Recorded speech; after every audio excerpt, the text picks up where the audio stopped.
without giving everything away, but I know that some people will not be able. I follow you yesterday on Twitter, and I saw that one guy was complaining that he will not be here available to attend, but he wanted to somebody to tape the your presentation because I guess he's one of your fans, and that's good that somebody from that field will have people that follow them and see you as an inspiration or a role model.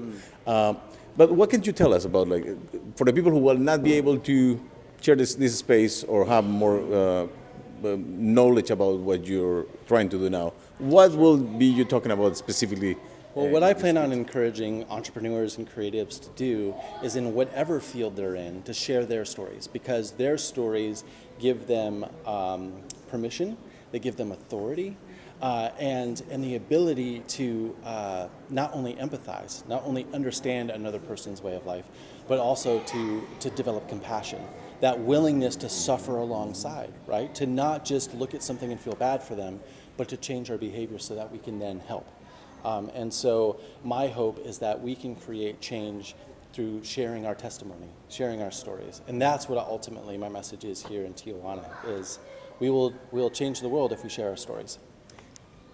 Do you still find people who is kind of afraid of going into the STEM fields? And what do you tell them to, besides this, I mean, how do you exemplify, how can they move and discover this area?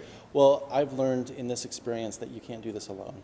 And what happened with Fat Dragon Cancer is that we ended up having 8 other people that worked on the project with us, and thousands of other people that supported us through Kickstarter, and millions of people who have watched even video recordings of our video game.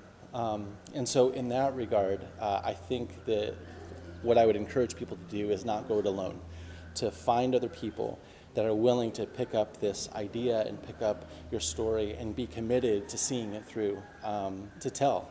And I think if we do that, then we'll be successful.